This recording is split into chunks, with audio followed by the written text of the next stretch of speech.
오늘 마태복음 16장 13절로 20절까지의 말씀입니다. 예수님이 누구신가? 예수님이 누구신가? 여러분 예수님이 누구신지 아십니까? 아세요, 여러분? 하나님 아들. 예, 아멘. 누구신가? 우리는 이 질문 앞에 늘 서야 됩니다.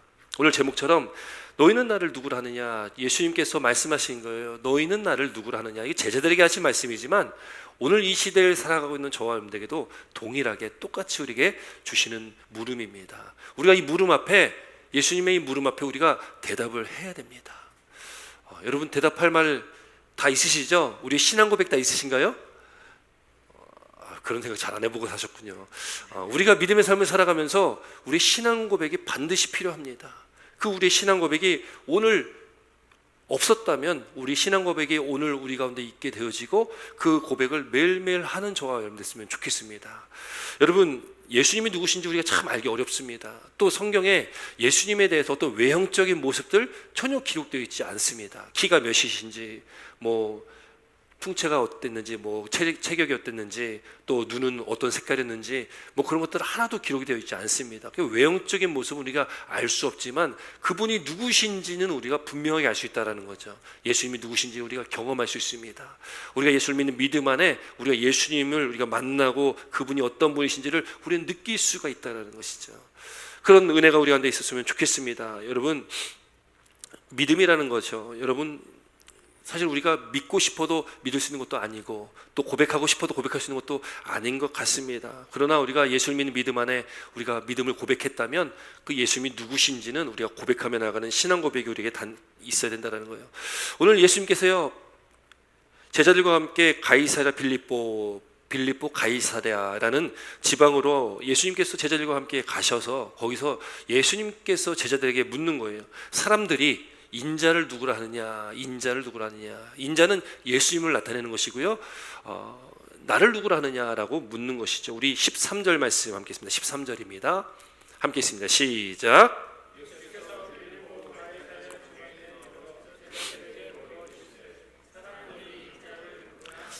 네, 사람들이 인자를 누구라 하느냐? 여기 보니까 예수님께서 빌립보 가이사랴 빌립보라는 곳 가셨다. 지도를 한번 보겠습니다. 지도. 예, 여기 보시면 지도가 제가 업데이트를 하면서 빨간색 그 동그라미가 없어졌네요. 지금 보면 요 맨 위에 북쪽 꽃 그 맨 위에 보면은 헬몬산이라는 게 있고 그 밑에 보면은 가이사랴 빌립보라는 지역이 있어요. 안 보시면 어쩔 수 없습니다. 여기 보면 가이사랴 빌립보라는 저 꼭대기에 있고요. 또 하나 여기 지중해라고 써 있는 그 바로 위에 보면은 가이사랴 항구라고 적혀 있어요. 그러니까 성경에 가이사랴라는 지명이 두 군데 나오는데 이 지중해 쪽에 있는 가이사랴 항구, 여기는요 예수님께서 태어나셨을 때 그 왕이 헤롯 대왕이다라고 얘기하잖아요. 헤롯 대왕 때에, 그때도 로마의 식민지니까 로마의 황제에게 이 도시를 바쳤습니다. 헌납한 거죠. 그러면서 그 이름을 가이사랴, 이 가이사랴라는 것은 황제를 말합니다. 황제. 그러니까 로마 황제에게 바쳐진 도시다라는 그런 의미예요. 그러니까 헤롯 대왕이 이 도시를 이렇게 바치고서 이름을 가이사랴를 바꿨는데 그의 아들 되는 빌립 왕이 있습니다. 헤롯 대왕의 아들 빌립 왕이 자기도 황제에게 도시를 바치겠다고서 도시를 바친 것이 저기 헬몬산 밑에 있는 가이사랴 빌립보, 오늘 본문에 나오는 지명입니다. 그래서 가이사랴는 한국 다른 곳에 있으니까 거기다가 자기 이름을 넣어가지고 빌립보, 빌립 왕이 가이사랴에게 바친 도시가 가이사랴 빌립보예요. 근데 저 도시는요 구약 성경 때부터 나오는데, 구약 시대부터 나오는데 저기는 우상 숭배가 정말 만연한 곳입니다. 구약 때부터. 그럼 당시요 황제에게 바쳐진 도시라고 한다면 황제가 굉장히 기분 좋겠죠. 자기에게 바쳐진 도시니까. 그럼 황제가 특별히 그 도시에 특혜를 줍니다. 특혜를 줘가지고 그 도시에다가 황제의 신전을 세워주고요, 또 그 도시에다가 여러 가지 혜택들을 많이 주는 거예요. 그 도시가 우상 숭배가 만연한 도시기도 하고 황제의 신전이 있으니까 황제 숭배가 또 만연한 도시가 되는 겁니다. 가이사랴 빌립보라는 곳은 황제를 섬기는 지역이에요. 예수님께서 가이사랴 빌립보 지방으로 가셔서 거기서 예수님께서 제자들에게 물어보시는 거예요. 사람들이 인자를 누구라 하느냐? 13절에 그렇게 나왔죠. 사람들이 인자를 누구라 하느냐? 그때에 제자들이 말하는 거예요. 우리 14절 말씀 함께 있습니다. 14절 함께 있습니다. 시작.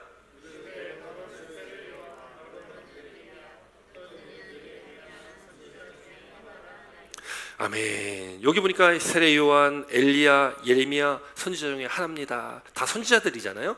그러니까 사람들이 생각에는 예수님이 선지자로 왔다라고 많이 생각을 했나 봅니다.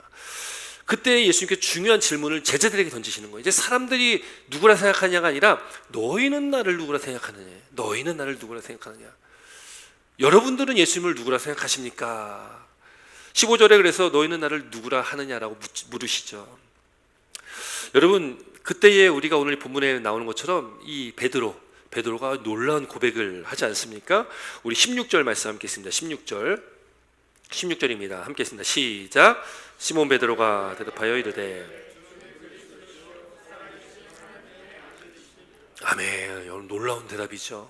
이런 신앙 고백, 여러분, 나 신앙 고백이 없습니다 라고 하면 오늘 이 말씀에도 외우시기 바랍니다. 오늘 주보에도 기록되어 있습니다. 우리가 외울 말씀에 오늘 이 고백의 말씀이 기록되어 있는데, 하나님, 주님, 예수님은 나의 주님이시고 또 살아계신 하나님의 아들이십니다. 그렇게 우리가 고백했으면 좋겠습니다. 그런 믿음의 고백이 우리한테 있었으면 좋겠습니다. 여러분, 많은 사람들은 예수님에 대해서 누구라 생각하느냐, 선지자나 또 오늘날로 치면 예수님을 많은 성인 중에 한 명, 위인 중에 한 명, 그 위인 전기라는 많은 책들이 있지 않습니까? 저도 어렸을 때 집에 수십 권 되는 그런 책이 있었는데 거기에 예수 그리스도라고도 있었습니다. 그 사람들은요, 예수님을 위인 중에 한 명 이렇게 생각하기도 한다라는 거죠. 많은 세상 사람들이 예수님을 어떻게 생각하는지 그건 우리에게 중요하지 않습니다. 내가 예수님을 어떻게 생각하느냐, 나에게 예수님은 누구신가. 그럼 그 예수님을 우리가 고백해야 되는 것이고, 우리가 예수님이 누구라는 것을 우리가 늘 고백할 수 있는 신앙 고백이 우리에게 꼭 필요하다는 거죠. 그래서 저도 기도할 때에 하나님은 나의 반석이십니다, 나의 구원이십니다, 나의 피난처이십니다, 나의 그런 고백들을 늘 하면서 기도를 하거든요. 여러분, 기도하실 때에 꼭 그런 기도 하시기 바랍니다. 그런 신앙 고백을 꼭 기도에다가 집어넣으시기 바랍니다. 주님은 나의 하나님이십니다, 그리스도시고 살아계신 하나님의 아들이십니다. 이런 믿음의 고백들, 또 성경에 나오는 하나님은 누구시다라는 어떤 이런 말씀들 잘 이렇게 외워두셨다가 기도하실 때 그렇게 고백하시고 선포하시기 바랍니다. 그 주님이 얼마나 기쁘시겠어요. 그렇지 않습니까? 아버지에게 아들이 아빠 멋있어, 최고야, 이렇게 해야지. 애기 아빠 왜 그래, 왜 이렇게 못해, 이러면 기분이 안 좋잖아요. 저도 이제 아이들이 있으니까 그래도 이게 아빠로서 이렇게 아이들이 인정해 줄 때 참 기분이 좋더라고요. 그렇지 않습니까? 누군가에게 인정받으면 굉장히 기분 좋잖아요. 하나님께서도 누군가가 하나님을 인정하면 얼마나 기분이 좋겠습니까? 너무 기쁜 나머지 우리에게 더 쓰담쓰담 해주시고 더 복 주시지 않겠습니까?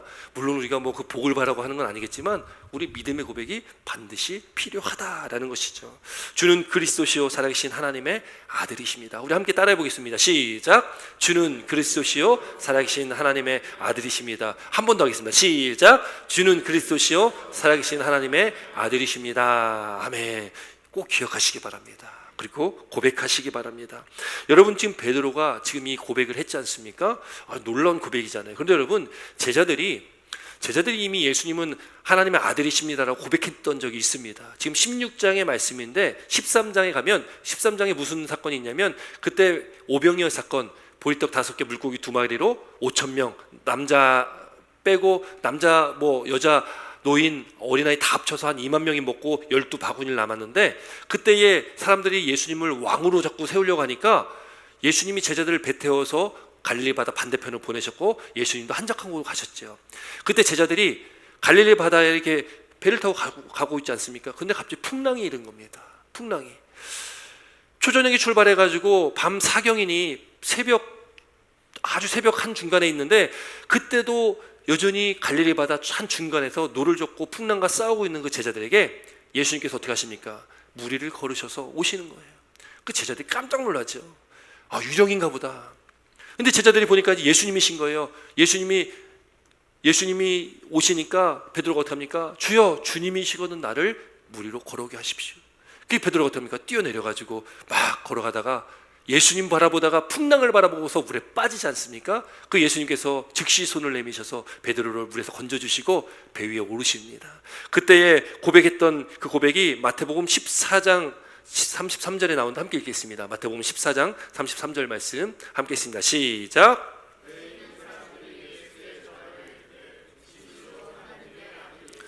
아멘. 여기 오늘 본문의 16장 말씀보다 앞서서 제자들의 고백입니다. 진실로 하나님의 아들이십니다. 여기에 플러스에서 베드로가 주는 그리스도시오 이렇게 고백을 한 거죠. 베드로의 고백 앞서서 제자들도 이런 고백을 했습니다. 베드로의 고백이 중요한데 베드로의 고백만 박수치는 것이 아니라 우리가 제자들도 그렇게 믿음의 고백을 한 적이 있구나라고 우리가 기억을 하셨으면 좋겠습니다. 근데 중요한 것은요, 베드로가 그렇게 고백했지 않습니까? 주는 그리스도시요 살아계신 하나님의 아들이십니다 라고 고백했을 때 예수님께서 베드로에게 하신 말씀이 있어요. 우리 17절 말씀 함께 있습니다. 17절 읽습니다. 시작.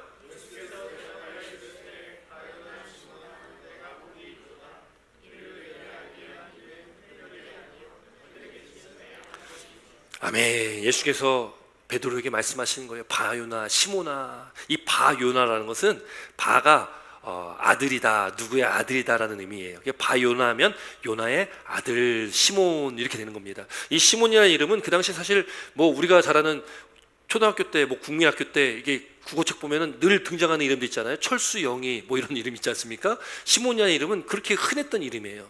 근데 이 시몬이라는 이름, 그 원래 가지고 있었던 이름이 있었고, 거기다가 이제 베드로에게 예수님께서 주셨던 이름이 게바라는 이름 주셨잖아요. 그 게바라는 이름이 베드로라는 이름과 똑같은 말입니다. 그 게바라는 이름은 아람어가 게바고 베드로는 히브리어로 베드로다. 똑같은 이름이에요. 똑같이 둘 다 반석이라는 의미를 가지고 있습니다.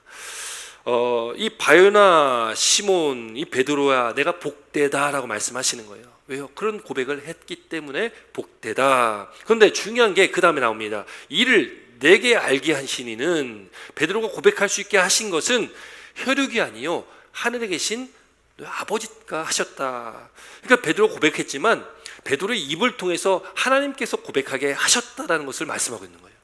베드로가 고백했지만 그건 하나님의 뜻 가운데 베드로를 통해서 고백하신 겁니다.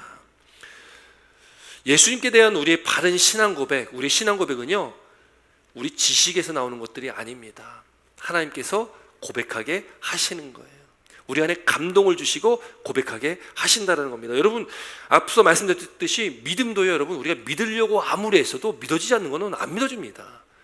그렇지 않습니까? 저희들이 예수 믿은 지 오래됐고 또 믿음이 우리 가운데 확실한 믿음, 확고한 믿음이 있다면은 뭐 과거를 한번 생각해 보시면요, 막 믿기 시작할 때 그때 여러분 하나님이란 이름도, 예수님이란 이름도, 하나님 아버지라는 것도 사실 입에서는 잘 나오지 않습니다.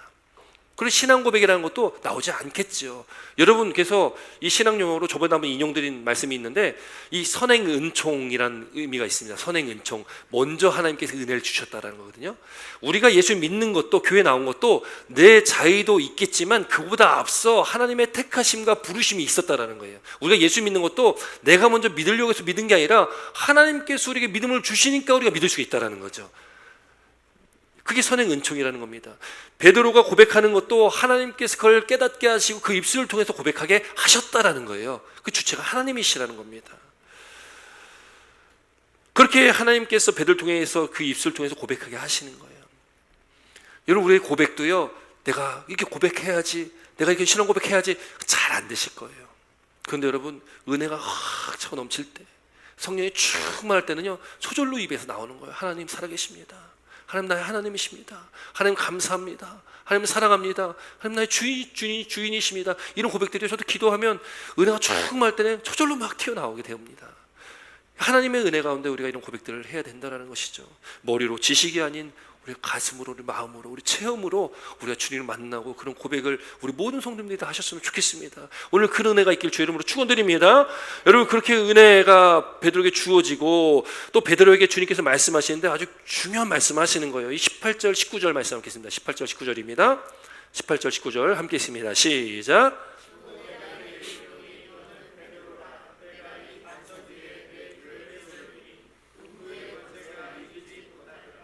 내가 천국 열쇠를 내게 주리니 내가 땅에서 무엇인지 매면 하늘에서도 매일 것이요 내가 땅에서 무엇인지 풀면 하늘에서도 풀리리라 하시고. 아멘. 여러분, 이 말씀은요 되게 중요한 말씀이기도 하고요, 또 지금껏 예수님이 땅에 초림하신 이후에 2000년 이상 이 말씀은 참 논란의 여지가 됐던 말씀이기도 합니다. 여러분, 18절 말씀에서요 카톨릭 성당과 교회가 나눠지게 되는 거예요. 18절 말씀에서 아주 가장 큰 핵심입니다. 18절에 뭐라고 합니까? 18절 다시 한번 읽겠습니다. 18절입니다. 시작. 또 내가 내게 이르노니 너는 베드로라. 내가 이 반석 위에 내 교회를 세우리니 음부의 권세가 이기지 못하리라. 여기 보면요, 예수님께서 말씀하시는데 너는 베드로라. 베드로라. 베드로가 무슨 뜻이라고요? 반석.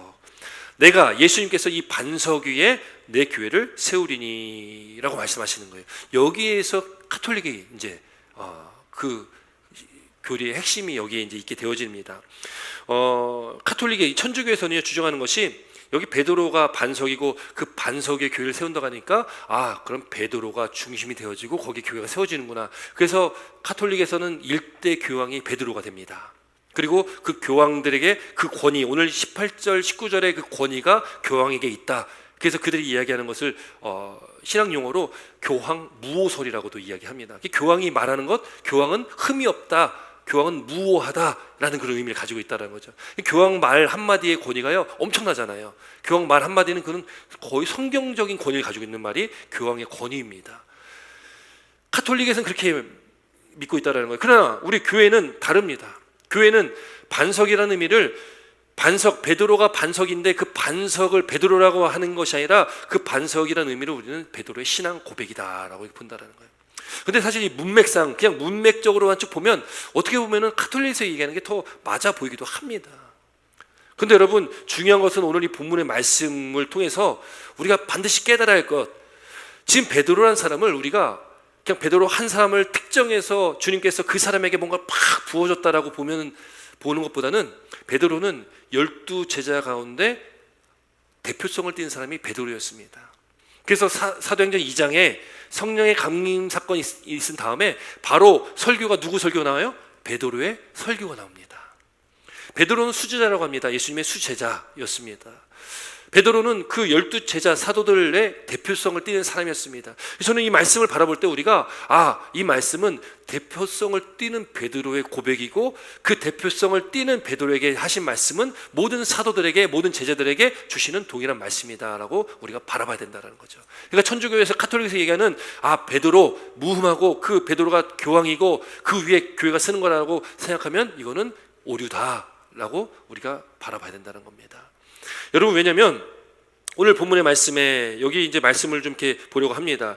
여기에 이 베드로라고 하는 이 이름, 베드로는 헬라어입니다. 이 헬라어인데 이 베드로, 이 페트로스라는 말씀입니다. 페트로스. 이 페트로스는요 남성 명사예요. 남성, 이 성을 가지고 있는데 이 명사인데 남성 명사를 하고 있다면 그 다음에 나오는 이 반석도 페트로라는 단어를 쓰는데 이건 여성 명사예요. 그러니까 남성 명사, 여성 명사니까 우리 교회에서는 이거 봐라, 이건 좀 차이가 있지, 이건 다른 거야 라고 보는 거예요. 근데 여러분, 이 남성 명사, 여성 명사가 뭐 다 제하고도 이 반석 위에 교회를 세우겠다라는 것, 이 교회를 세우겠다라는 이 교회가 곧 주님께서 이 땅에 세우실 그 교회인데 그 교회가 이 반석 위에, 이 반석의 의미를 계속 오늘 우리가 잘 깨달아야 된다는 거예요. 그리고 19절 말씀 다시 한번 읽습니다. 19절입니다. 19절 함께 있습니다. 시작. 내가 천국 열쇠를 내게 주리니 내가 무엇인지 매면 하늘에서도 매일 것이요 내가 땅에서도 하늘에서도 풀리리라 하시고. 아멘. 여러분, 엄청난 권위를 베드로에게 주신 것 같잖아요. 내가 하늘에서 매면 천국 열쇠도 받고 내가 땅에서 매면 하늘에서 맬 것이요 뭐 풀리면 풀리다, 엄청난 권세를 주신 거잖아요. 근데 이 말씀이요 마태복음 18장 18절에 똑같은 말씀이 기록되어 있는데 함께 읽습니다. 마태복음 18장 18절 함께 읽습니다. 마태복음 18장 18절 시작.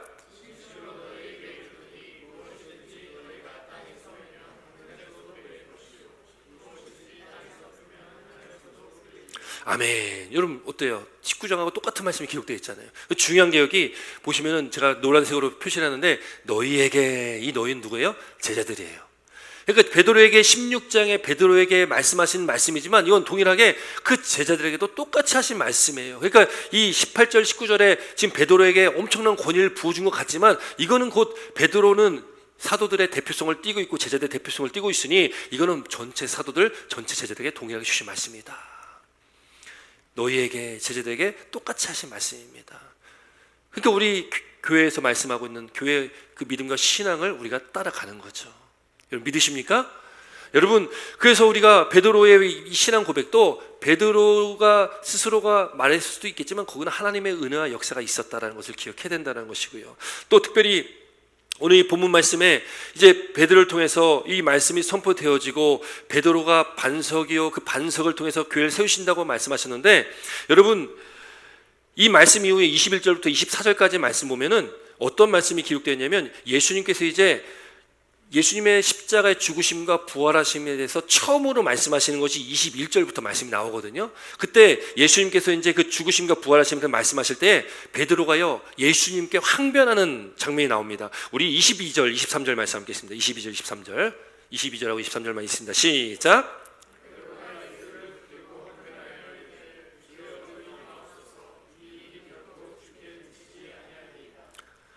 예수께서 돌이키시며 베드로에게 이르시되, 사탄아 내 뒤로 물러가라. 너는 나를 넘어지게 하는 자로다. 내가 하나님의 일을 생각하지 아니하고 도리어 사람의 일을 생각하는다 하시고. 아멘. 여러분 베드로가요 예수님이 자꾸 죽으신다고 자꾸 얘기하니까 항변합니다. 이 항변은요 대드는 거거든요. 근데 여러분 오늘날에도 뭐 제자가 스승에게 대든다는 것도 쉽지 않겠지만 그 당시는 제자가 스승에게 대든다는 것, 항변한다는 건 이게 있을 수가 없는 일입니다. 베드로가 뭐가 씌어도 단단히 씌인 거예요. 지금 예수님께서 죽는다고 자꾸 말씀하시니까 지금 그럴 수 없습니다. 그리마옵소서, 이 일이 결코 죽게 미치지 아니하리다 라고 하니까 예수께서 뭐라고 하셔요? 예수께서 사탄아 뭐래요? 물러가라. 그 다음에 뭐라고 말씀하시냐면, 너는 나를 넘어지게 하는 자로다 이렇게 말씀하시는 거예요. 여기 넘어지게 하는 자, 넘어지게 하는 자라는 우리 번역, 한국말로 번역하고 있는데요, 여기 밑에 NIV도 기록되어 있지만 영어 성경에서는요 걸림돌이라는 의미를 갖고 있어요. 걸림돌. 그리고 이 헬라어의 의미로 스칸달론이라는 단어를 씁니다. 스칸달론. 이 스칸달론에서 나온 단어가 우리가 잘 아는 스캔들, 이 단어가 거기서 나온 거거든요. 그러니까 베드로가요 걸림돌이 됐다는 거예요. 스칸달론이라는 원문의 뜻이, 원어의 뜻이 덫입니다. 덫. 걸리게 하는 덫이에요. 저도 시골 살다 보니까 이 겨울에 눈이 좀 소복하게 오고 그러면 산에서 토끼를 잡게 됩니다. 거기서 뭐 올가미도 넣기도 하고, 저희 사는 그 시골에서는 덮치기라고 해가지고요 나무에다가 돌 이렇게 쌓아놓고서 나무를 뭐 하나 이렇게 긴 나무로 고여놓은 다음에 그걸 이렇게 칡뿌리 같은 걸로 연결해가지고 토끼가 그걸 갉아먹으면 이게 팍 엎어져가지고 토끼가 잡히게 돼 있습니다. 덮치기라고. 물론 저는 한 마리도 못 잡았습니다. 근데 친구들이 이렇게 잡더라고요. 그렇게 해가지고. 그렇게 그 덫이라는 의미를 갖고 있는 게 스칸달론이에요. 걸려 넘어지게 하는 겁니다. 죄에 걸리게 하는 것, 그 의미도가 있다라는 거예요. 이 스칸달론, 앞서 16장, 앞서 우리가 본 오늘 본문의 말씀에는 반석이라고 하셨잖아요. 예수님께서 게바, 베드로, 이건 반석이라는 의미잖아요. 그런데 지금 몇 절 지나서 예수님께서 베드로에게 뭐라고 하신 거예요? 너 걸림돌이야, 너 스칸달론이야, 이렇게 말씀하시는 거예요. 여러분 여기서 우리가 큰 의미를 우리는 보게 됩니다. 왜냐하면 여러분 우리 인간이라는 존재가, 여러분 우리는 다 스칸달론이에요. 우리는 다 스칸달론입니다. 왜요? 여러분 우리가 스스로 우리 죄 가운데 우리 죄로 인해서 내 스스로가 거기 걸려 넘어질 때가 얼마나 많습니까? 또 때로는 나 때문에 누군가가, 저 때문에 누군가가 걸려 넘어지게 되는 그런 경우가 있습니다. 저 때문에 누군가가 시험받는 경우가 있습니다. 우리 때문에 누군가가 시험받는 경우가 있습니다. 우리는 스칸달론 같은 존재입니다. 누군가를 걸려 넘어지게 하는, 나도 거기 걸려 넘어지는 그런 존재가 스칸달론이에요. 여러분 그런데 우리가 그 반석이 되어서 반석의 교회가 세워진다? 여러분 그게 쉬운 일이겠습니까? 여러분 교황이요 아무리 교황이 무오하다, 흠이 없다, 여러분 교황도 똑같은 인간이고 똑같은 우리와 같은 성정을 가진 사람입니다. 어떻게 흠이 없겠습니까? 어떻게 잘못된 것이 하나도 없겠습니까? 이 세상에 있는 그 누구도 무오한 사람은 아무도 없습니다. 오직 죄 없으신 예수 그리스도만이 죄가 없으신 분이라는 것을 믿으시기 바랍니다. 인간은 다 똑같은 스칸달론 같은 존재입니다. 우리는 다 걸려 넘어지고 누군가를 걸려 넘어지게 하는 그런 존재예요. 그런데 그런 베드로가 반석이 되어지고 그 위에 교회가 세워지겠다, 그 교회에 교회가 세워졌다는 것은 인간 베드로에게 교회를 세운다는 것이 아니라 그가 했던 그 신앙 고백, 믿음의 고백, 주는 그리스도시요 살아계신 하나님의 아들이십니다, 이 믿음의 고백 가운데 교회를 세우시겠다라고 말씀하신 거 아니겠습니까? 여러분 우리 스칸달론 같은 우리 존재가 베드로 반석이 되기 위해서는 어떻게 되겠습니까? 여러분 그 신앙 고백이 우리가 있어야 됩니다. 주님께서 그리스도시고 메시아시고 살아계신 하나님의 아들이십니다라는 신앙 고백을 우리가 잊지 않고서는 여러분 우리는 늘 스칸달로에서 넘어갈 수가 없습니다. 그 믿음의 고백 가운데 우리가 살아갈 때에, 그 믿음의 고백처럼 살아갈 때에 우리는 반석되어지고 우리가 교회될 수 있다는 것을 믿으시길 주 이름으로 축원드립니다. 여러분, 그래서요 고린도전서 3장 16절 말씀 함께 있습니다. 고린도전서 3장 16절 함께 있습니다. 시작. 너희는 너희가 하나님의 성전인 것과 하나님의 성령이 너희 안에 거하 계시는 것을 알지 못하느냐. 우리가 뭐예요? 우리가 하나님의 뭡니까? 성전입니다. 성전이라는 건 교회잖아요. 여러분이 건물로서 교회가 있지만 우리가 다 교회입니다. 우리가 이 세상에서 있는 그 자리, 가정에서나 직장이나 사업장에서나 어디 있든지 간에 우리는 뭐로 있는 거예요? 우리는 거룩한 하나님의 전으로 있는 것입니다. 성전으로 있는 거예요. 하나님의 성령이 너희 안에 계신 줄 알지 못하느냐? 우리 안에 성령이 계시고요, 하나님께서 함께 하시는 성전입니다. 지금 많이 인용된 것, 말씀드린 것처럼 성전은 여기 있다 저기 있다 하는 것이 아니고, 성전은요 장소의 개념이 아니라 하나님의 임재의 개념이다. 우리가 있는 그곳이 우리가 성전이 되어진다는 것을 믿으시기 바랍니다. 그러나 우리는 여전히 우리는 스칸달론이에요. 걸림돌입니다.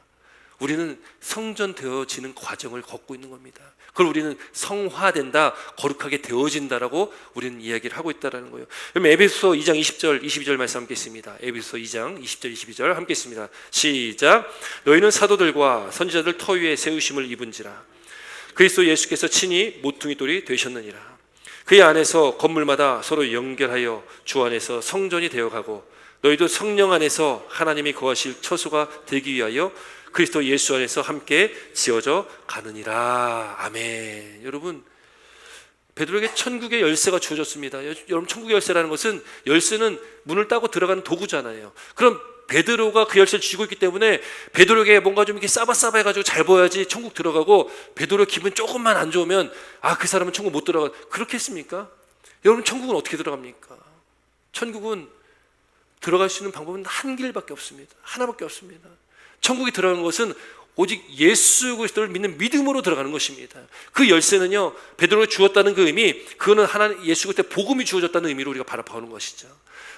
예수 그리스도의 복음이 우리에게 있고 그 복음을 믿는 저와 여러분들이 그 열쇠를 소유하고 있고 우리는 천국에 들어가게 되는 것을 믿으시길 주님으로 축원드립니다. 여러분께서 이 말씀이 제자들에게 주신 말씀, 제자는 오늘날 이 시대에 사는 믿는 자들, 성도들, 바로 저와 여러분들이 다 주님의 제자가 되는 것이고 저와 여러분들에게 주신 말씀이라는 것을 믿으실 줄 여러분 축원드립니다. 그러나 우리가 기억해야 될 것은 우리는 스칸달론 같은 존재이기 때문에 우리가 반석되어 우리가 성전되어 살아가려면 우리가 읽은 에베소서 2장 20절의 말씀처럼 사도들과 선지자들 터 위에 세우심을 입은지라 자라 그리스도 예수께서 친히 모퉁이 돌이 되셨다. 모퉁이 돌은 뭡니까? 기초석입니다. 기초석을 세우고 거기에 집이 지어집니다. 기초는 바로 모퉁이 돌 되시는 예수 그리스도라는 것을 믿으시기 바랍니다. 우리 스스로가 반석될 수 없습니다. 오직 예수 그리스도께서 모퉁이 돌이 되어지실 때에 그 위에 우리가 터를 잡을 수가 있다는 것을 믿으시기 바랍니다. 그래서 그 안에서 건물마다 서로 연결하여 예수님 안에서 그 모퉁이 돌 되시는 예수님 안에서 우리가 다 서로 연결되어서 주 안에서 뭐라고요? 성전되어 간다라고 말씀하고 있는 거예요. 우리가 주님 안에 있어야지 우리가 성전되어 갈 수 있습니다.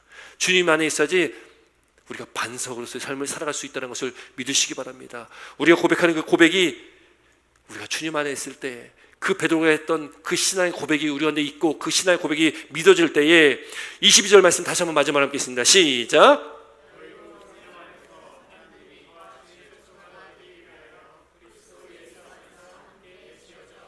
아멘. 여기 중요한 게 무엇입니까? 성령 안에서 또 그리스도 예수 안에서 우리가 있어야 된다는 것을 믿으시기 바랍니다. 그때 스칸달론 같은 우리의 인생이 반석 같은 인생이 되어서 저와 여러분들이 교회로서의 그 사명을 감당하고 우리가 하나님의 뜻 가운데 하나님의 기쁨이 되어지고 하나님의 마음에 합한 자로서의 삶을 살아가게 된다는 것을 믿으시고 오늘 이 말씀 앞에 우리가 또한 하나님 우리 진정으로 주님 안에서 우리가 교회가 되겠습니다. 주는 그리스도시요 살아계신 하나님의 아들이십니다. 이 믿음의 고백을 믿습니다. 내가 날마다 선포하며 나가겠습니다. 날마다 주의 이름을 높이며 나가겠습니다. 이런 믿음의 고백으로 오늘도 주님 앞에 나아가시고 또 새로 시작된 이 한 주간도 승리하시는 저 우리 사랑하는 성도님 되시기를 주의 이름으로 축원드립니다. 기도드리겠습니다. 사랑하는 정말